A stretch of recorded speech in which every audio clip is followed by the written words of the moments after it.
திருநெல்வேலி மாவட்ட ஆட்சித்தலைவர் அலுவலகத்தில் இருக்கோம். திருநெல்வேலி நெல்லையப்பர் ஆலயம் ரொம்ப தேரோட்டம் வருது. என்ன கேட்டால் 28/6/2026 ஞாயிற்றுக்கிழமைக்கு தேரோட்டம் வருது. ஆணி தேரோட்டம்.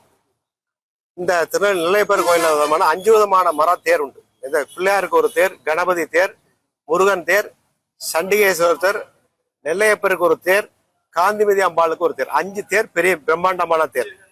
இந்த தேர்ல இருந்து கடந்த 20 வருஷம் ஏதோ ஒரு தேர்ல 5 தேர்ல ஒரு தேர்ல இருந்து 20 வருஷத்துக்கு முந்தி 2 விலை மதிப்பில்லாத மர சிற்பங்களை கலாண்டு கொண்டு போயிட்டாங்க.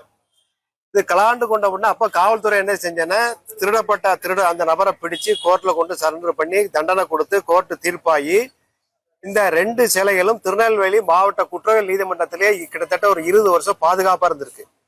அந்த சிலையை வாங்க வேண்டிய பொறுப்பு யாருன்னு கேட்டேன்னா, இந்து சமய திருநெல்வேலி மாவட்ட துறை இருக்கக்கூடிய இணை ஆணையர் அவர்கள் வாங்கணும். கடந்த அறநிலைத்துறை இந்த 15 வருஷம் இவங்க வாங்கல.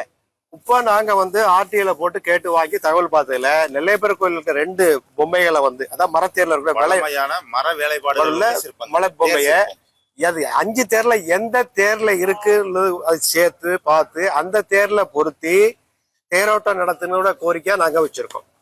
இது இன்னைக்கு மாவட்ட ஆட்சித்தலைவர் திருநெல்வேலி மாவட்ட ஆட்சியில் இதை மனுவாக கொடுத்துருக்கோம். மாவட்ட ஆட்சித்தலைவர் அவர்களும் இந்து சமய அறநிலையத்துறை அவர்களும் இந்து சமய அறநிலையத்துறைய மாண்புமிகு அமைச்சர் அவர்களும் இதை தேரோட்டத்துக்கு முன்பாக நடவடிக்கை எடுத்து இதை சரி செய்வார்னு நம்புறோம்.